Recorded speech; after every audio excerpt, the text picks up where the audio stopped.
Welcome to today's Explainer. We're jumping right into one of the absolute hardest working and frankly most complex systems in the human body, the gastrointestinal tract. From the second we're born, right through the everyday wear and tear of adulthood, this massive, continuous tube, literally running from your mouth all the way to the other end, is constantly processing, absorbing, and defending us. But what actually happens when the plumbing fails, when our natural defenses break down, or when chronic inflammation literally paves the way for disease? Let's get into it. Okay, so here's our roadmap for this journey. We'll start with congenital abnormalities, then move on to mechanical failures, touch on inflammation and GERD, trace the cancer pipeline, and finally end up in what I like to call the stomach battleground. All right, part 1, congenital abnormalities. We're looking at the GI tract right at birth. Because so many organs are developing at the exact same time during embryogenesis, a glitch in the GI tract at birth is usually a huge red flag to look for issues elsewhere. Now, what we're looking at here is the most common form of a developmental anomaly called atresia. Basically, it's a dead end, and it's paired with a tracheoesophageal fistula. In about 1 to 5 out of every 10,000 live births, a segment of the esophagus just doesn't develop. The upper esophagus just ends in a blind pouch, while the lower segment actually forms a fistula, an abnormal connection straight into the trachea. You can immediately picture the mechanical crisis here, right?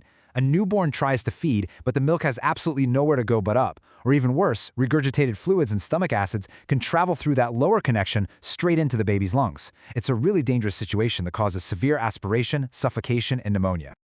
So, if esophageal atresia is a failure of the physical plumbing, you can think of our next condition, Hirschsprung disease, as a total failure of the electrical wiring.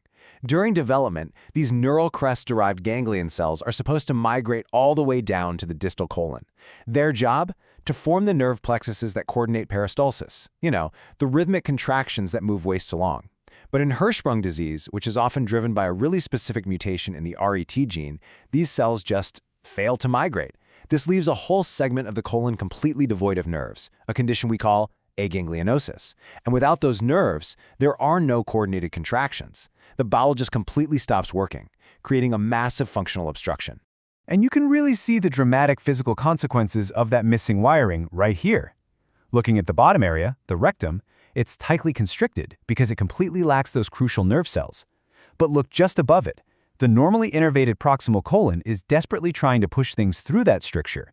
And because it just can't, it massively distends into what we appropriately call a megacolon. The wall stretches so incredibly thin that it actually runs the risk of rupturing, which happens most frequently right near the cecum. Moving right along to Section 2, mechanical failures. We're looking at obstructions and tears that happen in adulthood. Now, this specific biological sequence outlines a pretty aggressive event known as Mallory-Weiss syndrome. It usually kicks off with acute alcohol intoxication, which leads to severe, prolonged retching and vomiting. Now, normally, your gastroesophageal muscles reflexively relax before you vomit to let things up, right? But with prolonged, really violent vomiting, this reflex totally fails. The muscles stay super tight while the stomach contents are forcefully rocketed upward. This completely overwhelms the gastric inlet, rapidly stretching the esophageal wall until the mucosa literally just tears. These longitudinal lacerations are no joke. They actually account for up to 10% of all upper GI bleeding. It really transforms a dry medical term into a highly dynamic and honestly pretty violent physical event.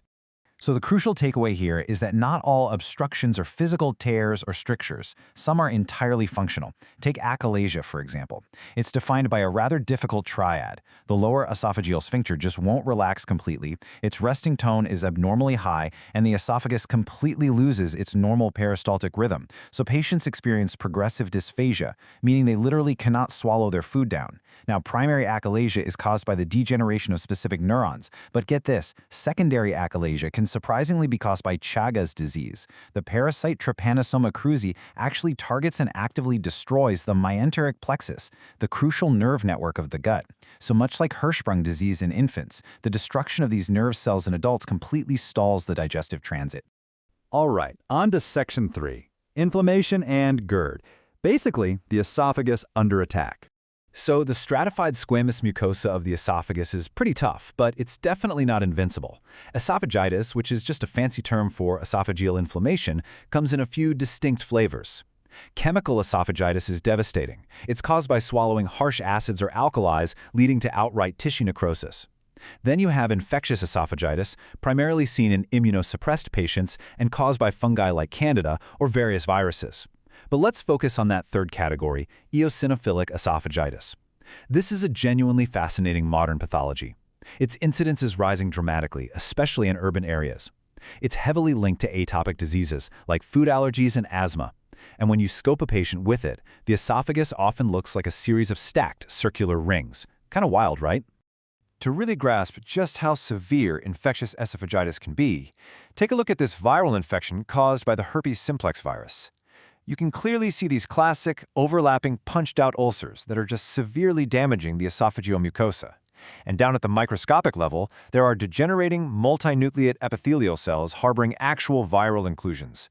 It's a pretty stark visual reminder of just how incredibly vulnerable the GI tract becomes the moment our systemic immunity drops. But by far, the absolute most frequent cause of esophagitis isn't some rogue virus or swallowed chemical, it's actually the body's own acid.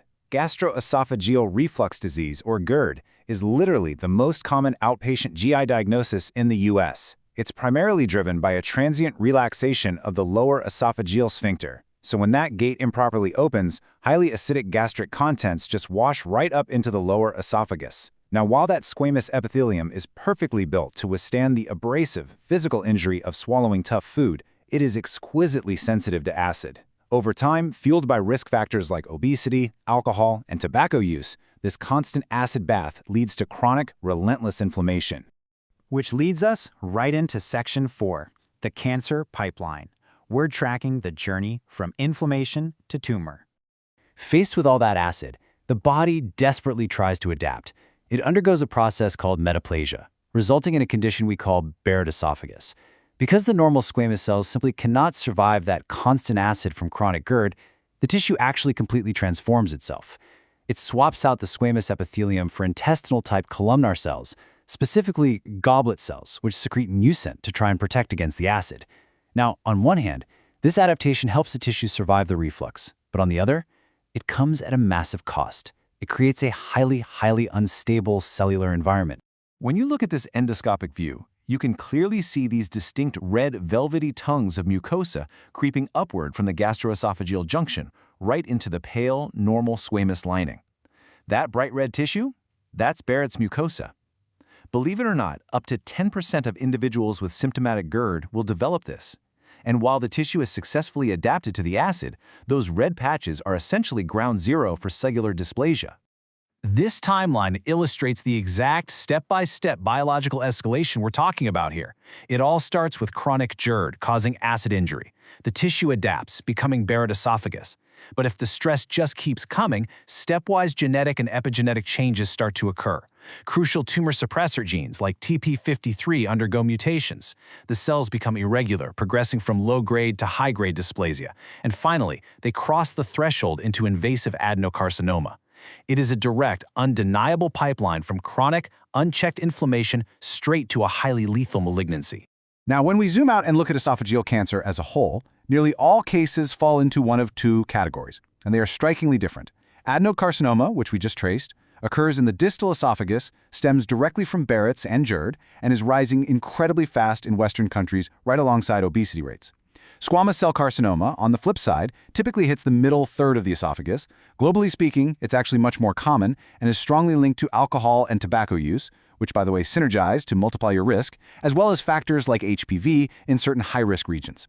So, your geography, your lifestyle, and pure anatomy entirely dictate which of these two distinct malignancies might develop. And finally, Section 5, the stomach. We'll be diving into gastropathy and acute gastritis. Honestly, the best way to understand the gastric mucosa is to picture a continuous microscopic battleground. On one side, you have these fierce damaging factors. The stomach's own acid, which let's remember is about 1,000,000 times more acidic than your blood, peptic enzymes, external toxins like alcohol and NSAIDs, and tricky bacteria like H. pylori. But on the other side, the stomach mounts this incredible defense. It has a thick layer of surface mucus, bicarbonate secretion to neutralize the acid, a rich blood flow to sweep away protons, and rapid epithelial regeneration driven by prostaglandins.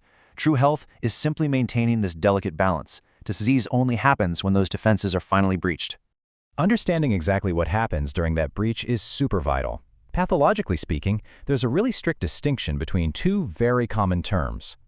Both acute gastritis and gastropathy are caused by irritants, things like NSAIDs, alcohol, or bile, which lead to cellular injury in the stomach lining. But here's the catch.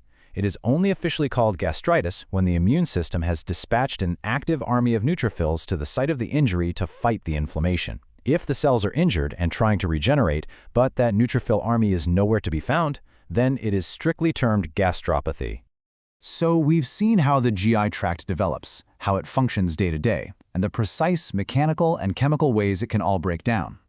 We've traced that pipeline from simple acid reflux all the way to cellular mutations and cancer. But this leaves us with a pretty critical thought to consider today. As we watch conditions like eosinophilic esophagitis and GERD-driven adenocarcinoma absolutely surging in Western populations, we have to ask ourselves, with the rapid rise of obesity, highly processed diets, and the chronic, everyday use of medications like NSAIDs, is our modern lifestyle actively pushing our incredible, yet vulnerable, digestive pipeline to its absolute breaking point? Take a second to think about what side of the gastric battleground you're feeding today. Thanks so much for joining me on this explainer, and keep learning.